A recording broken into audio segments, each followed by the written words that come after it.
Good morning, everybody. We shall begin today's session. Good morning. Yeah, so this is a different type of question. I think this I have not taken earlier. So here you're given 4 different statements. PQRS are 4 students who are saying different things. The faculty will say the teacher knows that one of them is a liar and the others are not. Only one person is a liar amongst the PQRS students. You have to say that which of the statement made by the students is false or who is the liar in this case. So P says there are equal number of red balls and white balls. Q says P is a liar and there are 3 red balls and 2 white balls. R says Q is not a liar and there are some red balls and some white balls in the box. And S says R is not a liar. Can you repeat the question again? Yeah, so I'm saying there are 4 different students and all 4 students are saying different things. P says one thing, which is there are equal number of red and white balls. Q says P is a liar and there are 3 red balls and 2 white balls. And then R says Q is not a liar and there are some red balls and some white balls in the box. And then S says R is not a liar. You have to guess which of the following, which of the PQRS students is saying false, or whatever he says is false or is a liar. Okay? Of the options A, B, C. Tanvi, Tisha, correct answers.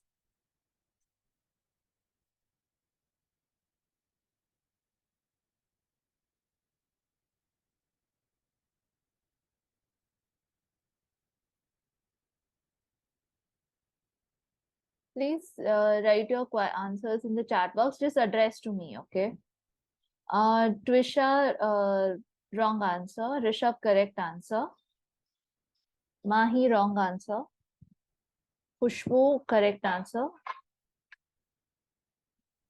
Pratvi, correct answer. Sanjay, wrong answer. Meera, correct answer.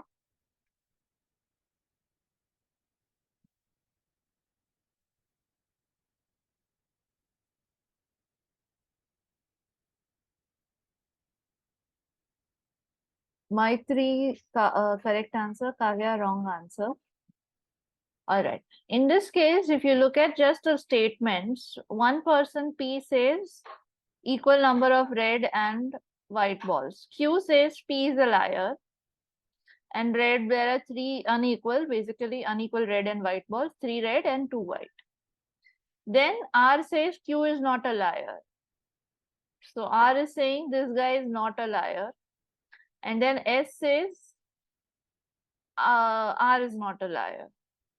And R also says that there are some red balls. He does not say which number and some white balls. Now, if we say that P is correct, where all the red and white balls are equal, Q and R will stand false.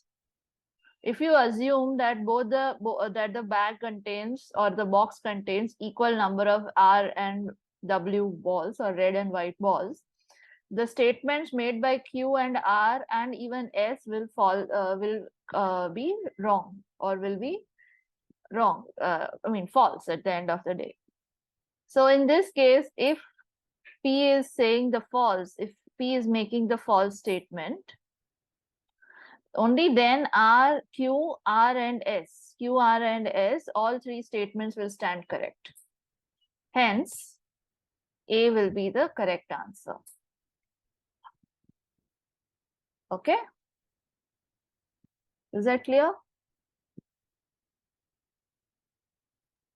Yes, sir.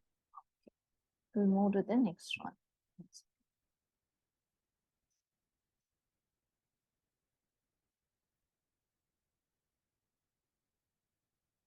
Okay. So here you're shown a figure where within a spiral roll such as this, There is a triangular prism which is cut across like that, and it is making holes. That triangular prism is making holes inside this paper, which is wrapped in a spiral form. The top view looks like this, what you're seeing here, where from the spiral, the triangular prism is actually cutting from bang in the middle. The isometric view looks like this, which is exactly what this looks like. The front elevation, which is the view from the front side, looks like this, and the side elevation, the view from this side or this side, looks what is shown here. What you have to find is when this is cut, when this whole, when this triangular prism is cutting through the paper roll, when you open up this paper roll, how will the cutting or how will the paper roll look like? This is what you have to find. How will this paper, when it is unfolded from the roll, from the spiral roll, how will the paper look like? That is what you have to find.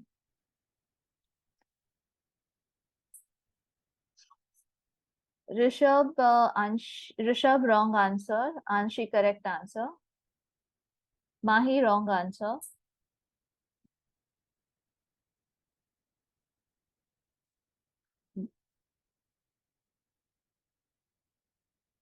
Shimoli, Tisha, wrong answer.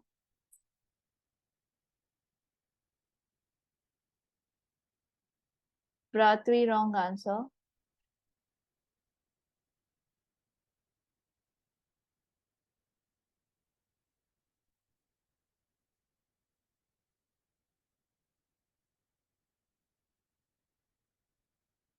Meera, Ashvi, Heer, wrong answer. Palak, Anvi, correct answer. Tisha, Kavya, wrong answer.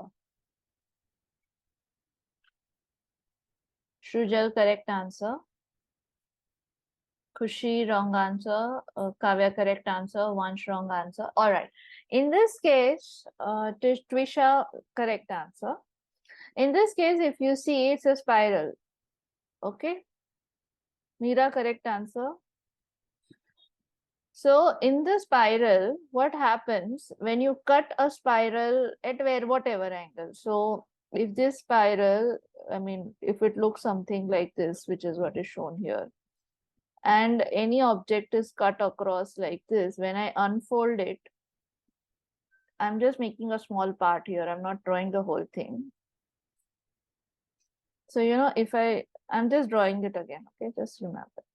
So I'm just going to take this part, okay. If there is something cut here, and it is coming on top on this side, the cutout will actually happen. Whatever is the shape of the cutout, it will be on top. When this line goes here, where the paper is coming at the bottom, this cutout will happen here. Then again, when it takes a turn and comes on this position, so from this position, it comes to this position here, that cutout will again go on top. Then again, from this position, it comes down to this position, it again goes down, that cutout. So if you observe, this is a very schematic rough drawing, but if you observe the way the cutout happens in that sheet will be one on top, then again bottom, then again top, then again bottom. In amongst all the options, if you see, C says it goes in a linear pattern, B says it goes up and then goes down, and A says it goes in a linear pattern towards the down part. It is only in option D where I see this kind of up and down, up and down, up and down pattern which is happening. Hence, D would be the correct answer in this case. Is that clear? Any doubts, any questions you have in this?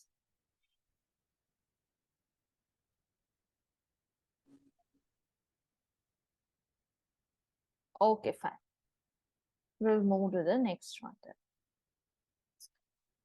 All right.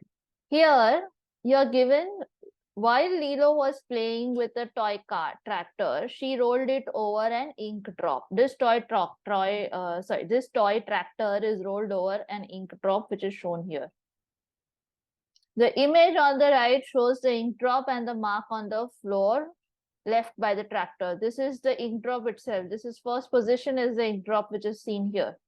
And then these, whatever you see next are all the marks which are left by this toy tractor wheels.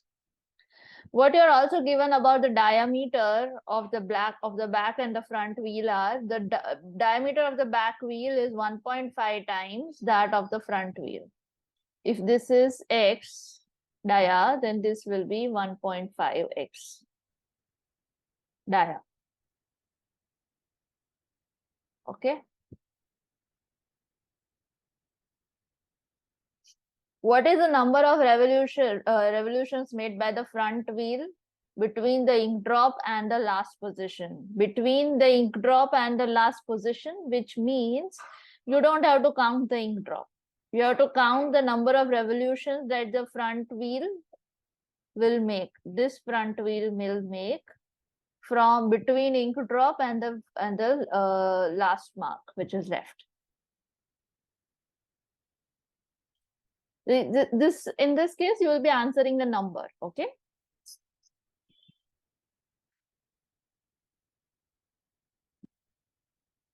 Tanvi, wrong answer.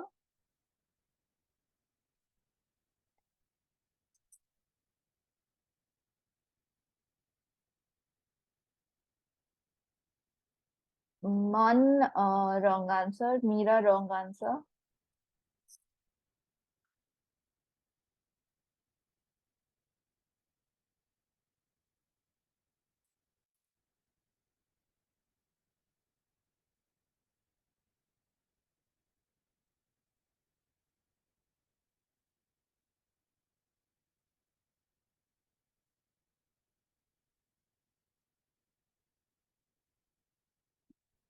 Vansh, wrong answer. Maitri, wrong answer. I mean, look at the number of ink marks. The clue lies in the number of ink marks itself. Anvi, Twisha, wrong answer. Shimoli, wrong answer.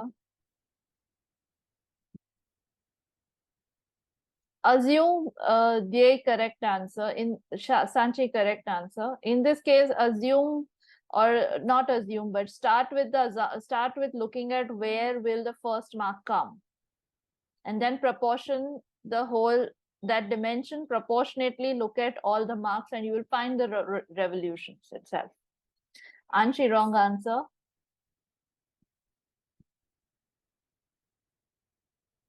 In this case, all you need to do is look at where the first mark made by the front wheel will come.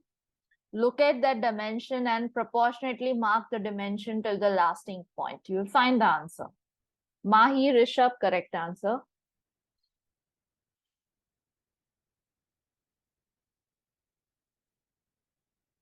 Tanvi, wrong answer. Shrujal, correct answer. In this case, let's do this. Here, correct answer. In this case, what will happen is, if you look at this marks, this is the place where the first ink drop is, which is this ink drop, which is stagnant. So far, there is no mark left on the front wheel. When this front wheel pass through this, some ink will drop, will come on this front wheel anywhere, basically. On the front wheel, there will be a mark left. And then as it rolls down, that mark will keep on repeating. As the mark repeat, as this wheel completes one revolution, there will be one mark left. Okay. I hope everybody agrees with it. So as the wheel completes one revolution, there will be one ink drop mark left on the paper or on the ground. So what it means is, if this is the first ink drop, which means and because it's a front wheel, the first position, the first ink drop will be made by the front wheel itself. Sorry. The first ink drop will be made by the front wheel. I'm just saying F. So this ink drop is made by the front wheel. Now, all I know is this is this distance between the first ink drop and the mark made by the front wheel. If I assume X, all I need to do is mark this dimension and keep on going ahead. If this is X, This will also be X. This dimension looks similar and hence it will be also X. This dimension will also be X. This dimension will also be X. And this dimension will also be X. Which means all the positions that are marked here, this position, this position, this position, this position, and this position, are the positions of the front wheel, are the marks which are left by the front wheel. Hence, the number of X which I find here is 1, 2, 3, 4, 5, and 6. Hence, there will be 6 revolutions to reach from the first ink drop to the last ink drop. Is this clear?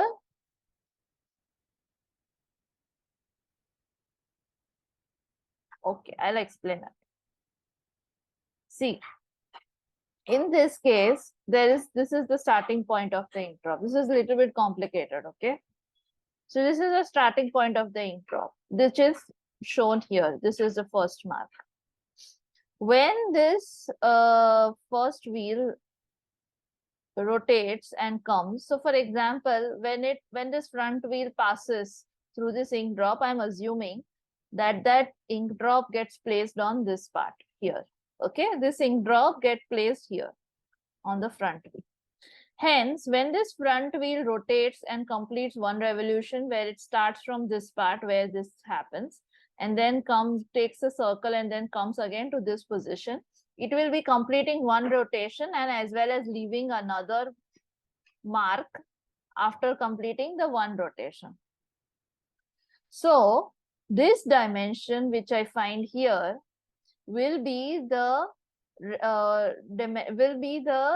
perimeter, or in this case the dimension or size of or the length of one rotation.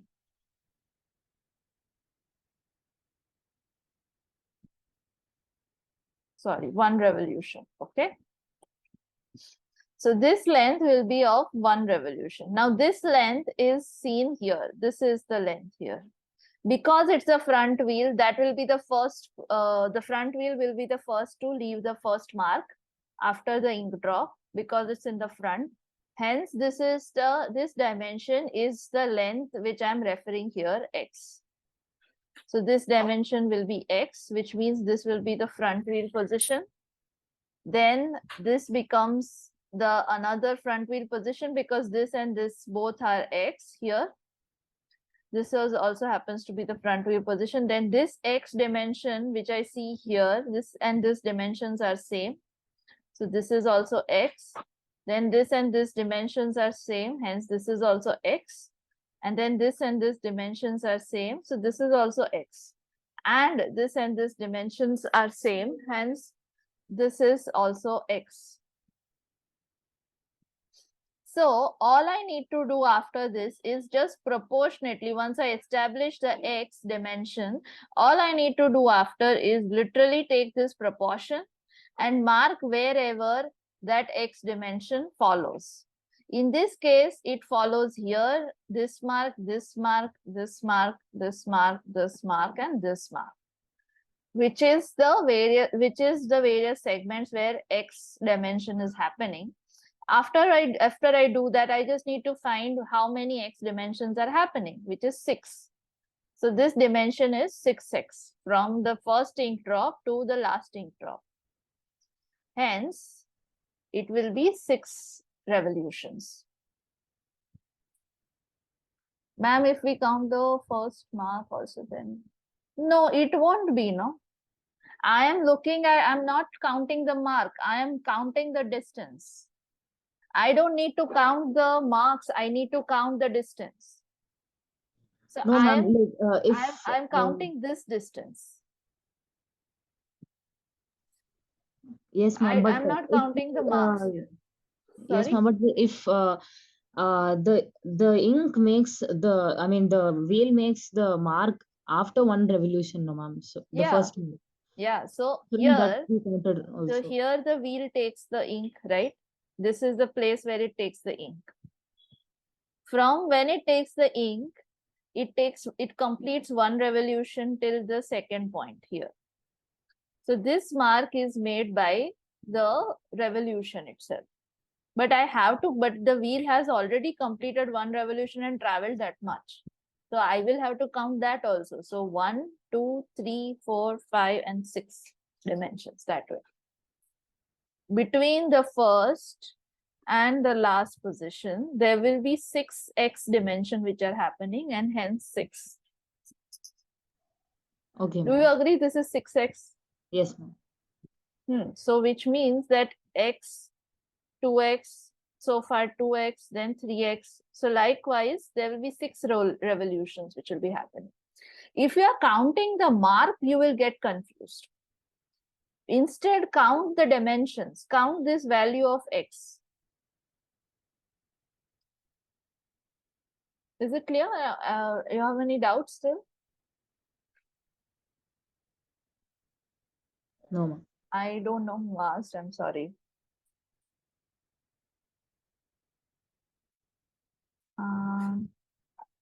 Do you have any still doubt? Or should I explain again? I'm fine. This is a little bit tricky. That's why. Anvi, you have to count the dimensions and not the marks. You have to count the dimension between the marks. You don't have to count the mark itself. If you're counting the ink marks, you will be facing issue with the number. But if you're counting the distance, you won't face any issue.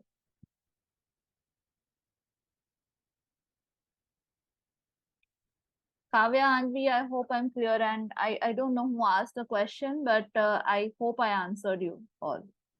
Yes, ma'am. Okay, fine. Thank you.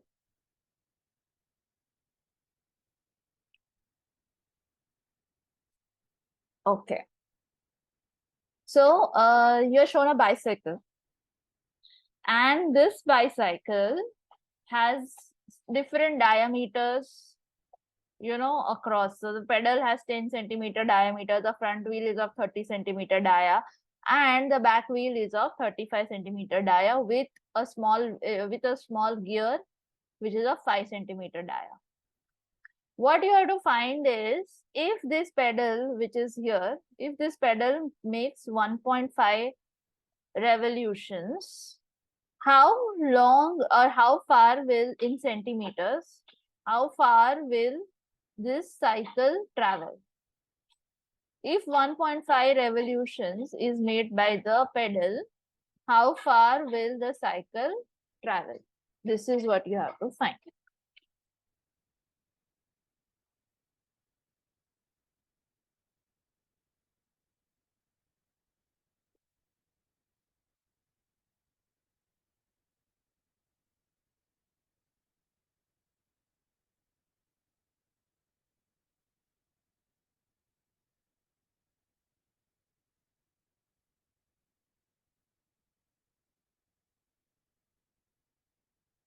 Okay. In this case, let's solve this, okay?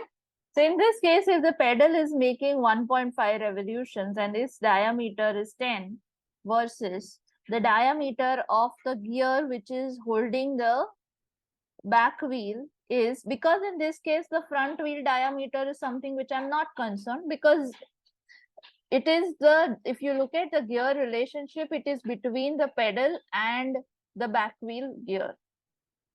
The relationship of movement or the distance, how much ever the cycle will rotate, irrespective of how much is the front wheel rotating, I'm not concerned. But the pedal, because I'm given the pedal rotation, I will be looking at how far or how many rotations will the back wheel do if the pedal is rotating 1.5 revolution, because they are both interconnected with each other, versus the front wheel is not connected with anything. So I know the diameter of the pedal, which is 10.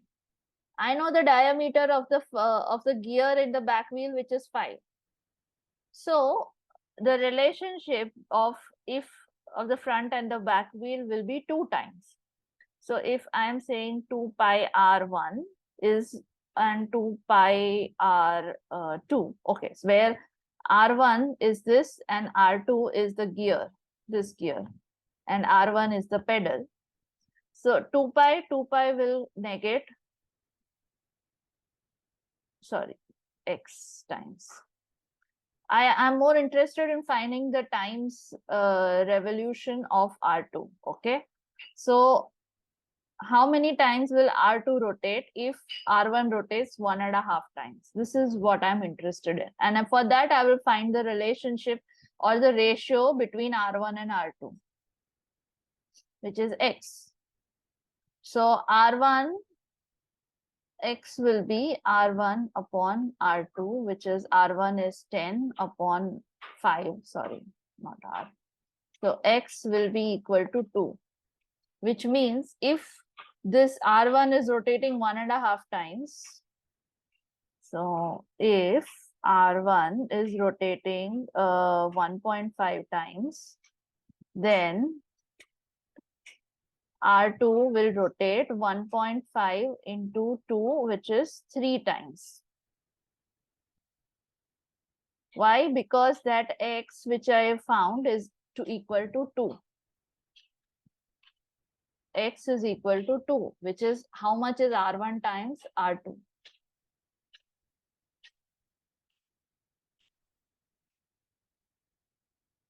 Yeah, sorry. Yeah, I mean, sorry. Yeah, that's correct. So 1 second, I'll just do that. So 1 second. Sorry, this what I wrote was a diameter. This is 5 by 2.5. Thank you so much, Trisha. So this will be 2. Okay. So if R1 rotates, I'm saying not equal to, but rotates 5 times, then R2 will rotate 3 times. I've established that. Now R2 is directly connected with the back wheel. The back wheel, which is of 35 centimeters, R2 is directly rotated, is directly connected with the back wheel. Hence, the amount of rotation that R2 will go through, the back wheel will also go through the same rotation, and that is the distance which the cycle will travel. Hence, the distance traveled by cycle will be 3 into 2 pi r, or pi d in this case. Let me just write pi d, which is equal to 3 into 22 upon 7 multiplied by diameter is 35. So this will come to, 1 second.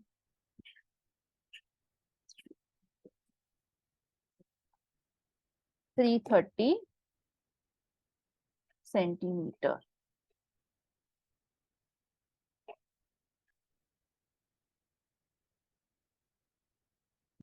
So the distance traveled is 330 centimeters. Is this clear, everybody? Any doubts, any questions in this?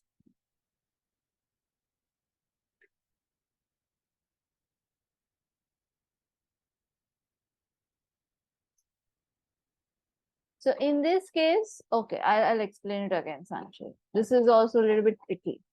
So in this case, if given the cycle wheel which is provided, the distance traveled by the cycle wheel will be dependent on how much the pedal moves and how much the back wheel will rotate based on the pedal, because the pedal is connected to this gear which is directly connected to the back wheel. So I'm not concerned with the diameter of the front wheel at all in this case. Okay. Now I know that this dia of the pedal is rotating 1.5 revolutions.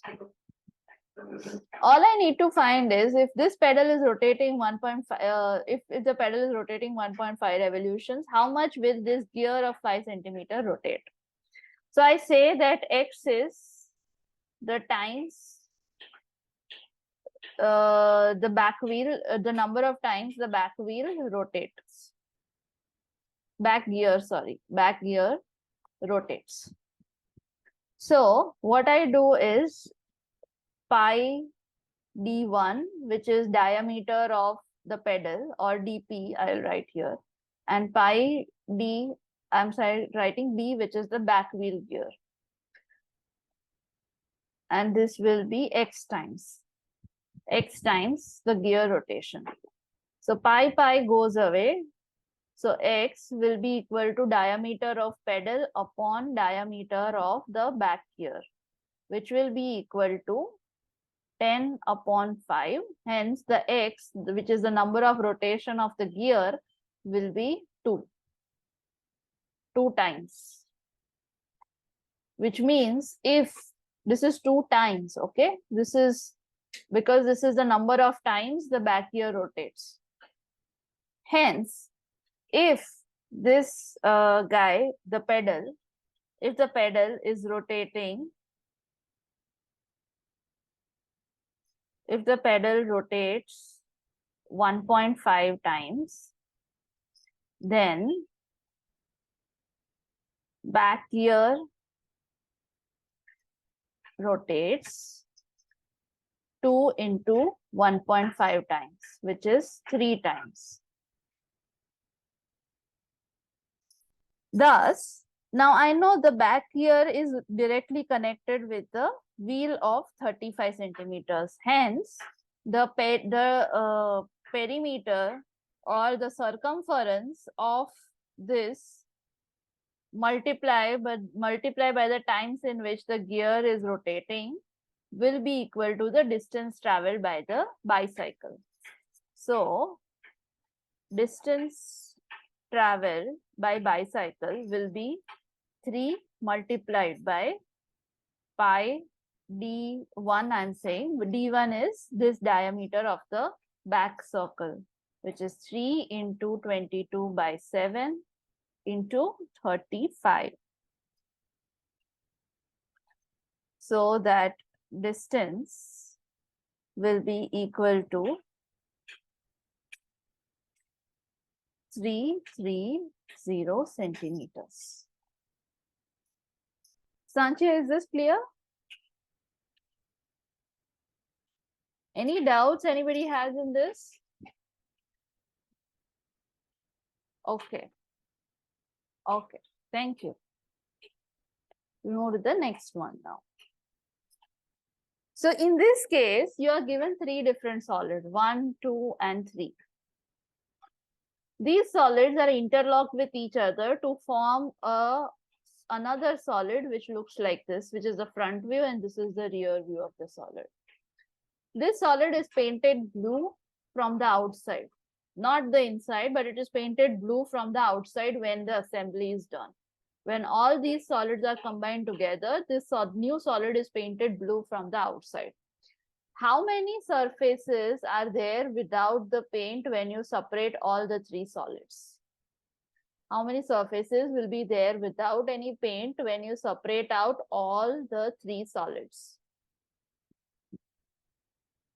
Ma'am, please explain again. In this case, these 3 solids are provided to you, 1, 2, and 3. These 3 solids are joined together to form a new solid which looks like this here. And after they are combined together, the new solid is painted blue from the outside. This, when you again take them apart, when you again take these 3 solids apart, how many surfaces will be there without the blue paint on it? How many surfaces will be there in the 3 solid, in all the 3 solids total without blue color on them? Is it clear?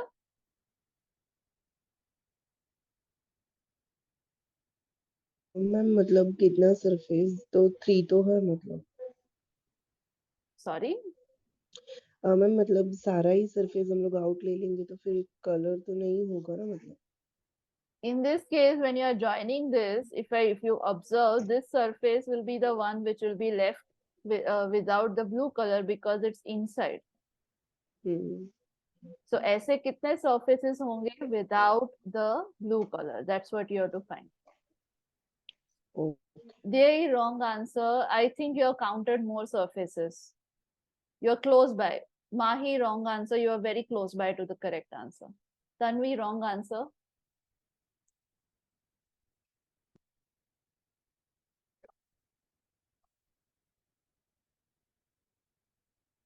Twisha, close by, wrong answer. Shrujal, wrong answer. Divya, Naishi, wrong answer. Kavya, you're very close to the correct answer, but your answer is wrong. Khushi, wrong answer. Meera, correct answer. Rumil, wrong answer. Anshi, wrong answer. Maitri, wrong answer. All right, guys. Yes. In this case, the first thing that you should do is literally mark out. I mean, when you're doing it here, I'm for your A's, I'm going to mark out, but you should not mark out. Ideally, work with towards marking out all the colors. So let's do. I'm just trying to do this method without marking part. Okay. So when if you look at observe solid 1 and 2, they're kind of similar. There are very few changes or variation between the two. They both are same literally, because one इसमें एक side this is one part and this is another part, and they both are मतलब एक चीज यहाँ से ऐसा दिख रहा है. When you look at this solid from this side, it will look like what you're seeing here. So in this case, all I need to do is just count the unpainted surface of solid 1, because solid 1 and solid 2 are same. You correct answer.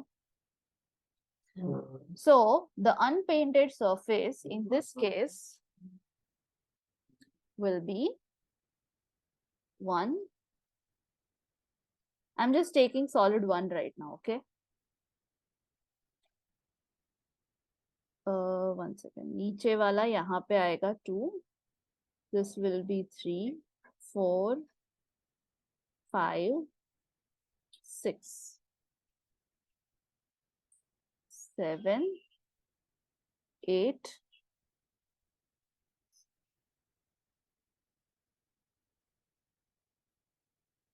9. Right. Besides this, there won't be any surface in solid 1 if I'm counting. Solid 2 में same repetition होगा. So if solid 1 has 9 unpainted surfaces, solid 2 will also have 9 unpainted surfaces. So all I have to do is 9 into 2, which is 18 surfaces. Solid 1 and solid 2 has 18 surfaces which are not painted. Next, I will go to the third solid. What is not painted in the third solid? I'll say 19, 20. यहाँ पे भी आएगा एक 21. Bottom will also come 22, 23. On the other side also there will be there. So 24, 25, 26, 27. This 24 I've already counted क्योंकि ये पूरा same surface है. So this has total 27 surfaces which are not painted. Kavya, I am here. The question is asked is how many surfaces which want to be painted. So you might be correct. I have not counted the the surfaces which are painted, but you may stand corrected here in this case. I have not counted, but is this clear? So your correct answer is 27. Few of you answered 28, and in this case, I think the issue or correct issue might have happened in this surface, counting this surface or in counting this surface, because it is one surface. The back side here, this is a rear view. It shows that it is painted. The back part of this solid is painted, which is the rear view. It's shown in the rear view.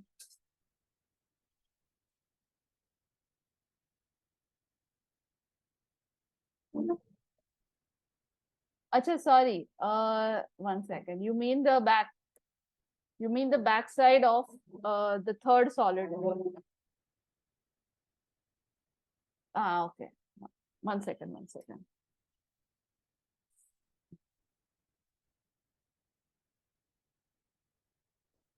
Yeah, sorry. The back side will come, huh? Sorry.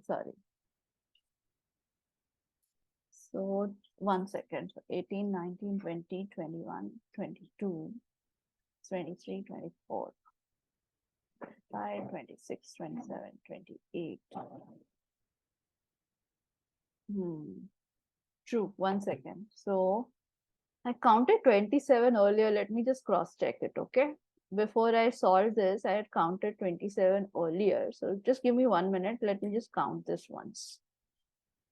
So 19 is this, 20 is this, 21 is this, 22 will be the whole bottom, 23 will be this bottom, 24 will be this, 25 and 26 and 27. Okay, chalo, let me do this again. Okay.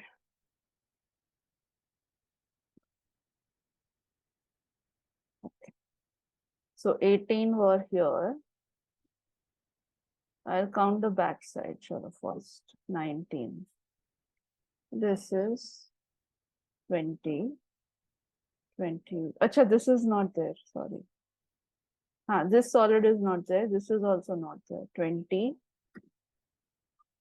21, 22, 23, 24, and 25. 26, okay, 22, 23, 24, 25. This surface here will be 26, and then this will be 27. You don't have to count this part, okay? Here, which was my mistake. Because that part is painted on this side. So 27, yeah. Is this clear? So back side was 19, upar ka 20, 21 will be the bottom, 22 will be this side, 23, 24, 25, 26 will be that side, 27. So 26, 27 will be on this side. This is already counted. Is this clear? Yes. Okay. We'll move to the next one then. Any doubts, any questions in this?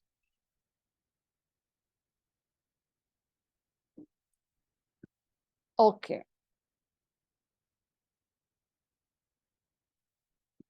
So here you're given the 3D, basically you're given 3 views of a solid whose shadow looks like this.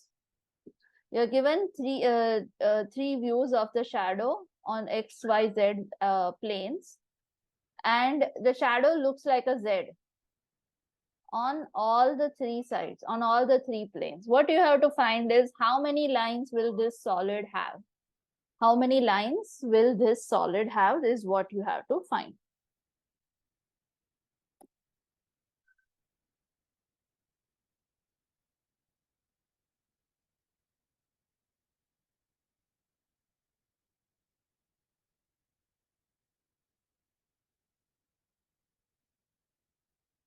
It's a solid, it's single line diagram. We have to assume it to be a wireframe diagram, wireframe solid. And you have to find how many lines will be there in the wireframe. The shadows of that solid on the front side, side view, and the top view looks like what you're shown here as a Z. Pratvi, wrong answer. You have to find the least number. It's not the maximum. You have to find the least number. Tisha, Rishabh, wrong answer.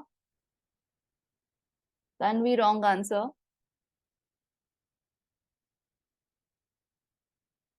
Twisha, Drumil, wrong answer. Twisha, wrong answer. All right, chalo.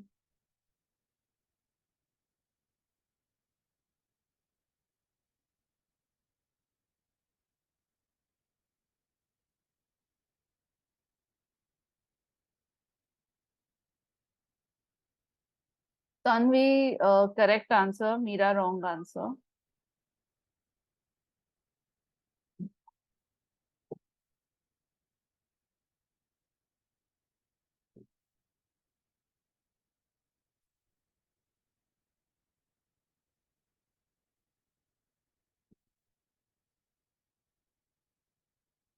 This is what is given. This is the view from this side.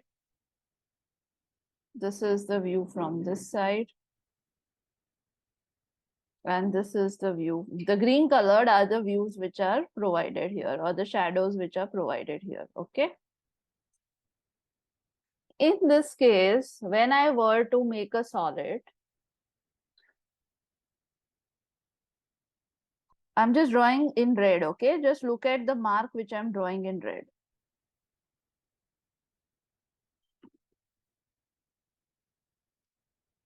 Okay, let me just make a 3D mouse.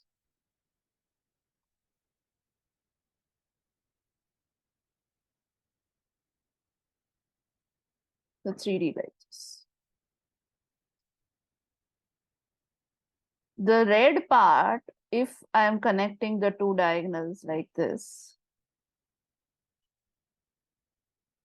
the red part is the wireframe which I'm drawing, which means on the top view and the front view on both the sides, or the side view, which is this view and this view, I'm fulfilling the top view, which is this. I'm fulfilling the top view in both the case, which is followed by this. The angle, which is the diagonal connected oppositely, one diagonal, one point and this point. When I connect these 2 points in the 3D, I will be fulfilling this angle in both the views, and then I will also be fulfilling this angle in both the views, which is the base. So if I look at this wireframe from top, it will look like a Z, what is seen here. And if I look at this cube from this side, it will look like what is seen here. So I have satisfied two views. Now, for this side view, which is this one, I have fulfilled this angle, which is this diagonal, which will be seen like this here.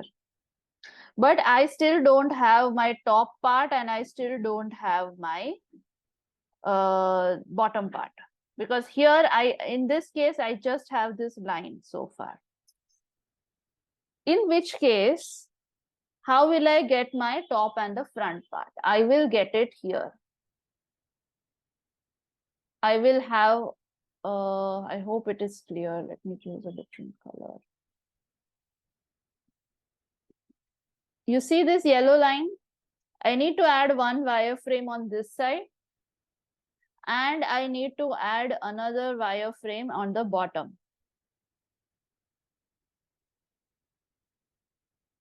On that side. Here. In which case, I will be fulfilling both the top line and the bottom line of this view. Hence, the number of lines which the minimum number of lines which I require will be 1, 2, 3, 4, and 5.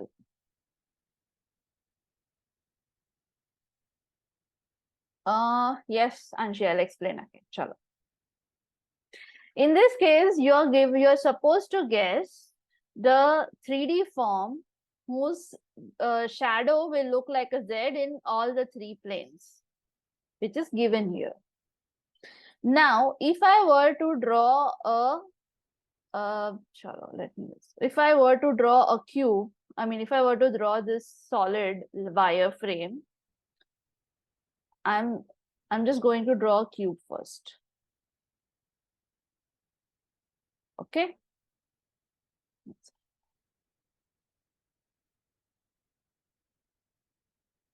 Here, the plan view looks like this.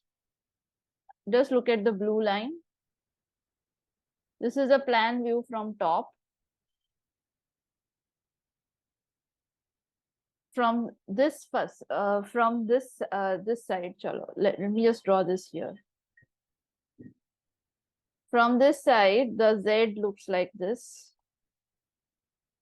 And from the other side, the Z looks like this. Okay.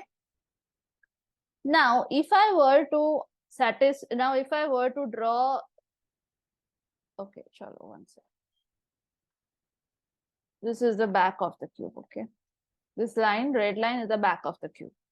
Now, if I were to connect this diagonal and this diagonal, the opposite diagonal of the cube, one is this point and one is this point of the cube. If I were to connect it together, the view of this this line, and this line, that angle which is there here, here, and here in all the views will be satisfied. I will be able to look at that angle.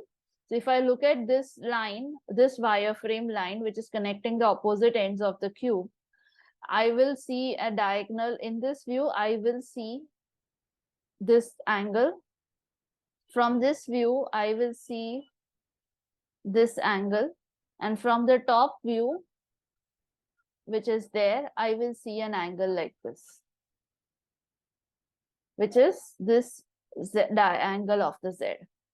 Now, when I connect these diagonal, and then when I add one more line here and one more line here, I will be able to also add upon this view and this view. When I, sorry, one second. I will also be satisfying this line and this line, which means if I add a Z like this, the plan of it will actually look like a Z in plan, which is satisfying this. In this side view, which is here, this line and this line will be the condition which is satisfied, because this, when I look at it bang from the front, appears like a Z, which means this Z condition is satisfied here in this, and this are satisfied. There is no problem in both these cases. But I still need to draw another wireframe for showing these two views, these two lines in the side view. For that, what I will do is I will add another diagonal in this plane. Let me use a different color. Yeah. I will add another diagonal in this plane, and I will add another diagonal in this plane. Or it can also be in this plane, and it can also be in this plane. It can also be here. Nice. Here. It can also be here. Which means I will have how many wireframes? I will have a total of 1. This diagonal will be 2. This base will be 3 wireframes. This yellow line will be 4th one, and this yellow line will be 5th. So using minimum 5 wireframes, I will be able to generate the Z view in all the 3 dimensions. Is it clear, Anshi? Yes, ma'am. Okay. Any doubts anybody has in this? तो ma'am फिर centre lines का क्या होगा जो Z को interconnect कर रहे हो? Sorry, स्लैंट वाला जोर से बोलो. सेंटर लाइंस जो है स्लैंट वाला, उस वो जो जेड फॉर्म कर रहे हैं उसका क्या होगा? This one? This one? Yes, yes. That is taken care of ना. ये diagonal जो आपने लिया, वो ऊपर से भी एंगल में ही दिखेगा, साइड से भी एंगल में दिखेगा, ये वाले साइड में भी एंगल में दिखेगा. Okay. Okay. When you connect this end and this end of the cube together, opposite points of the cube are connected, then you will get that angle very easily. Is it clear? Any doubts?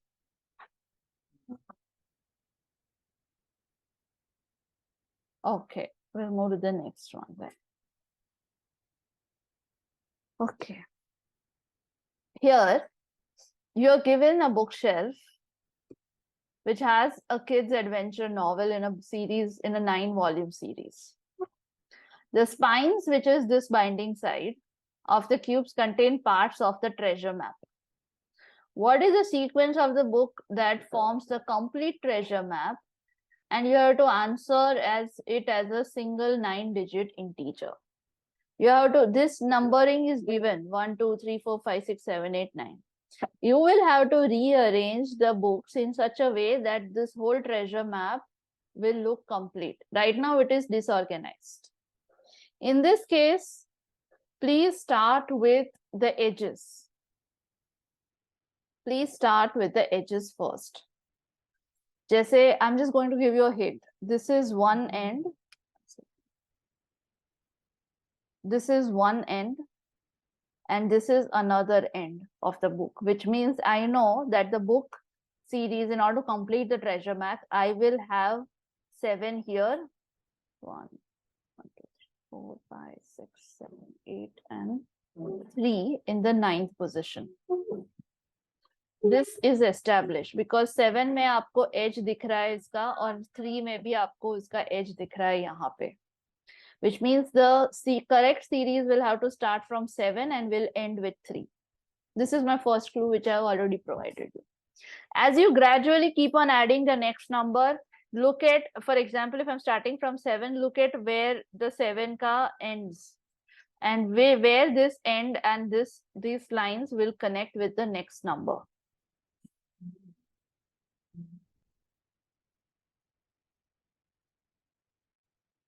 Naishi, correct answer.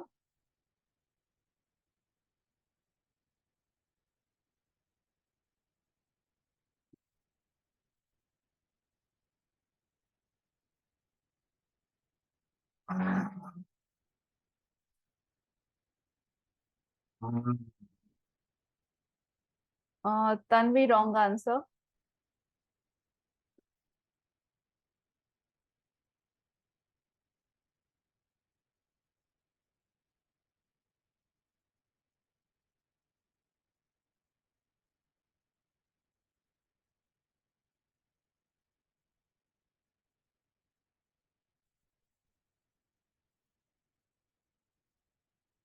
Okay, chalo, let's just solve this, all right? I know it's a little bit tricky. See, I'm starting with 7. Now, 7 has this dotted thing here, some kind of mountain thing here, and then another dotted thing here. Kavya, correct answer. So, if I were to look at where the dotted ends or starts with these 2 close points, it happens here in number 4. Where this dotted ends here and this dotted ends here, and there are mountains here. So I know 4 will be the next number in the series. Now, the point where 4 ends, which is this part, and the river here becomes, the river which you see here, these 2 points of the river becomes my starting point, and the end of this point becomes my next clue, where all these river endpoints and the dotted are organized at the bottom. If you observe, that is happening only in one position, which is the number 2 here, river and this point. So I say 7, 4, 2 is the next number in the series. The next one is 2 ends. The number 2 ends with some mountains. The mountains may continue, may not continue. So they are not much of a concern, but it ends with the river here and a dotted part here. Now, if you look at number 1, which is bang near it, that is where the condition also happens. They are both are matching here and the dotted line also matches here. So I'll say 1 will be the next part in the series. As 1 ends, there are coconut trees on top with 1, and then this point is happening here, and the river happens culminates in the top part, which is seen. So this part and the 2 river points are also happening in this position, the dotted line here and the 2 river points here. So 9 will be the next one. Now, all I need to do is, the way 9 ends, it shows 2 water points connected and then 2 dotted lines along it. That is happening in the 8th part here. Dotted line and then 2 water points here. I don't need to check any other condition here because all these things is satisfied, and there is no other place where the water points actually fit in well on the top part. Here it happens in number 5, it happens in the middle. It's not happening at the top. So 9, 8 comes next. Now, after 8, clearly 6 happens. because 8 का बीच में वो island आ रहा है, 6 में भी बीच में वो island आ रहा है. There is no other place where that island happens. So 6 happens here. The last number which I'm left with is 5. So the correct number will be 742198653. Is this clear? In this kind of questions, all you need to do is how the position A starts and how it ends. That's all. And you will get the correct answer. But start with which is the starting piece and which is the ending piece of the puzzle. Start with that. Okay? Anybody has any doubt in this? No. Okay. So we'll end today's session with this then. If you have any doubts, please let me know.